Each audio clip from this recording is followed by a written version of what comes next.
Hi, everyone. Welcome to April's edition of Sully's Show and Tell. We have a couple books and a couple movies we're going to talk to you about tonight. And tonight we are here with Mr. Jacob, Miss Leasia, and myself, Miss Maria. So we're going to get started. I'm going to share my screen and hopefully I will get the right screen. I think this one is it. All right. So Sully Show and Tell, April 2021. A few things before we start. We are open now Monday through Friday, 11 a.m. to 5 p.m. But our Wi-Fi is on 24 hours. So even if we're closed, you can still use the Wi-Fi. You could just access it from just outside the building and it should work for you. And if you do come into the building during open hours, we do ask that you wear your mask while in the library at all times. This is for all staff and visitors. And no worries if you forget to bring a mask to the library because we have extra that we can give to you. So today I'm going to talk about two books. And the first book I'm going to talk about is called Becoming Wild by Carl Safina. Are humans the only ones on the planet who have culture? Many people think so. The author of this book does a deep dive into the lives of sperm whales, scarlet macaws, and chimpanzees, and looks at the communities they live in. He makes the argument that animals do have culture. In the prologue, the author states, learning how we live from others is human, but learning from others is also raven, ape and whale, parrot, even honeybee. Assuming that other animals don't have culture because they don't have human culture is like thinking that other creatures don't communicate because they don't have human communication. They have their communication and they have their cultures. I'm not saying that life feels the same to them as it feels to you. No one's life does. I'm saying that instinct goes only so far. Many animals must learn almost everything about how to become who they will be. I really enjoyed reading this book about how animals learn to become who they are, as well as the different cultures discussed by the author. Sully doesn't own this book, but it is owned by the Ogden Farmers, Central, Greece, Irondequoit, Brighton, and Penfield libraries. You can pick up a copy of this book at one of those libraries or put one on hold to be picked up at the Sully branch. And the next book I'm going to talk about is called Maya and the Rising Dark by Rena Barron. 12-year-old Maya lives in Chicago's South Side. She loves comics and is excited about going to Comic-Con with her father. She has good friends. She has a loving family, even if her parents make her go to after-school tutoring. During one of these tutoring sessions, she noticed the birds stop chirping outside. The colors from the world around her turned gray, black lightning streaked across the sky, and her teacher seemed to be frozen in time. After that day, things just kept getting stranger. Maya decided not to tell her parents about the strange things she saw, but she said, that was my first mistake of many more to come.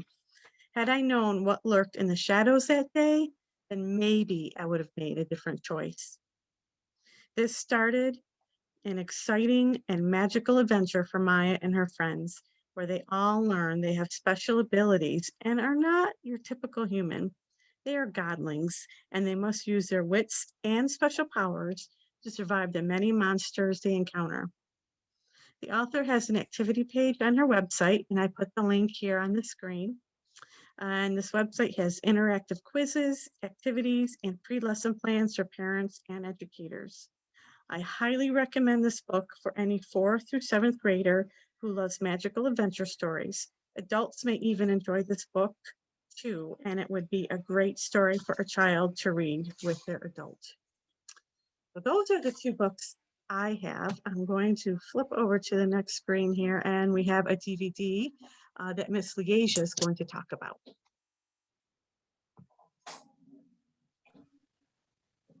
This movie Unhinged It's about a single mother that woke up late for a work day and to get her son to school. They're both late, and she's rushing to get her son to school when she meet or have words with this man on the freeway who was stopped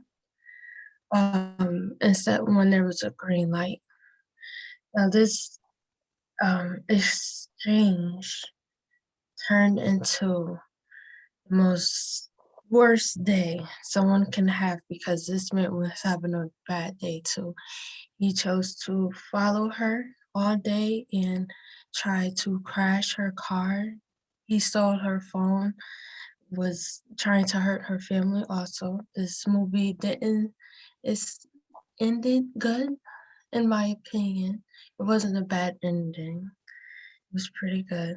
But this movie will teach you the lesson of road rage is the main concept of what this movie is about.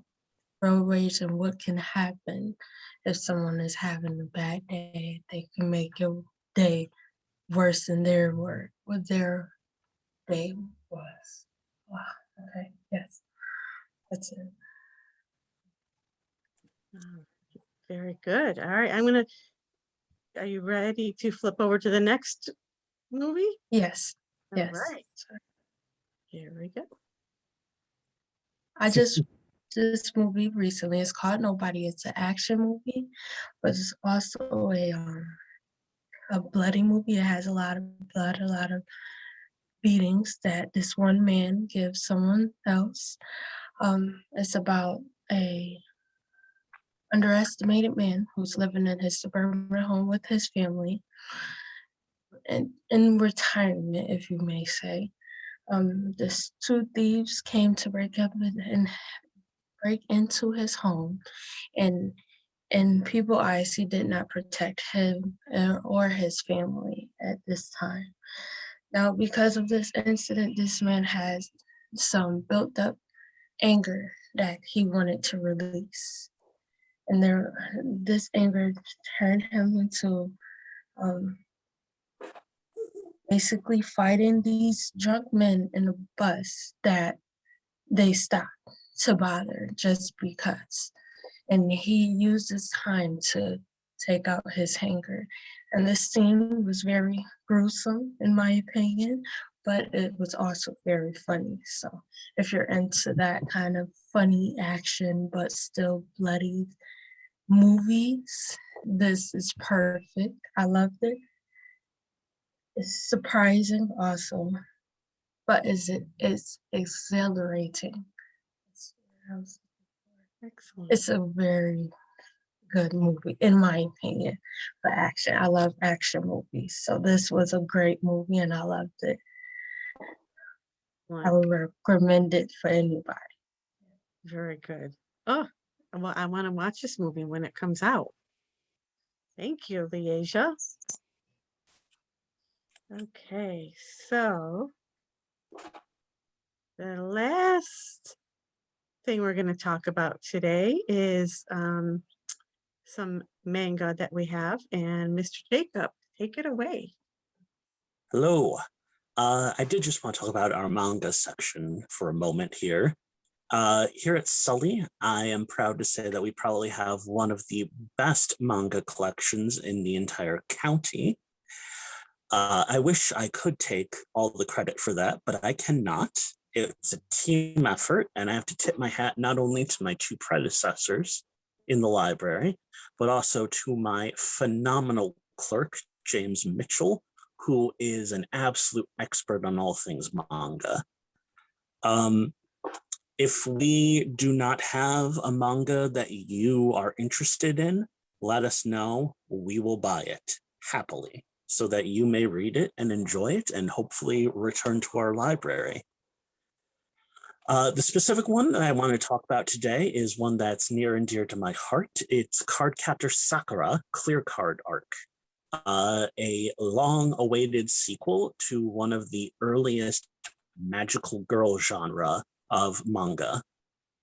Sakura Kinomoto is a middle school girl pretty ordinary life, happy family. Her mother has been dead since she was 3, but she has a loving father, doting, if a bit teasing older brother, and some wonderful friends. She's also the most powerful magician on the planet. Well, she has a small arsenal of spirits at her beck and call that she can use to do magic with. One problem, though. One day, after a strange dream, she wakes up to find them missing. Even stranger, she has a new magic wand. And now there are new spirits that are coming after her that she must capture and tame to use their powers to not only defend herself, but defend all the people around her and solve the mystery of what happened to her original Sakura cards, the spirits that she had started with. This is actually categorized under our drama section, which is rather a large umbrella term that I think personally most people don't necessarily understand. They usually think drama means romance. Well, yes and no. In Cardcaptor Sakura, there's a bit of romance, certainly, but there's also plenty of humor, lots of action, magic, and a good chunk of slice of life. I heartily recommend it to anyone who's looking for just a nice, calm read, something that'll be enjoyable, that'll make you laugh, give you a few gasps along the way. It's also really good for younger kids too, and older. And honestly, I couldn't recommend it highly enough. You know, I was Sakura's age myself when the original Cardcaptor Sakura came out. It was wonderful. It got me into manga, got me into, you know, really reading about magic and supernatural. And again, you know, I love it. It's hilarious. Read it. You'll enjoy it. It's also a currently ongoing series, so we're getting new volumes every few months. Oh, that's great. I didn't realize you're going to be getting additional volumes. Oh, yes. Yep. It's currently ongoing. Not sure how many more volumes are left. No word on that yet. There is an anime of it made already of the first half of the manga series, and rumors abound of a second season coming pretty soon. And actually, I'm pretty sure that's something that I might have gone for the library, or I might be asking to get for the library shortly. Oh, exciting. Very good. Oh, great. I know the next time, actually, I'm going to stop screen share here and then here we go. You suggested a manga series for me, and I read it and I loved it. And I'm actually going to talk about that next month for that show and tell. But I would say, Jake, you have excellent taste in your book recommendations. I could say that firsthand because everything you've suggested to me so far has been so good. Well, I do have to throw out, in honesty as well, that at least half of my suggestions come from James. James gives me just as many good ideas, and I'm always happy to pass them on. Yes, James. Yeah, I always want to make sure I give credit where credit is due. if you are looking to start a new manga series, yeah, you or James are the people to go to because you guys know your stuff. Well, reading, you read a lot, and then you know what to pass on to another person. Very good. Okay, so this does it for April's version of Sully's Show and Tell. Sign in next week, sign in next month for a new version with new recommendations. Thank you for joining us.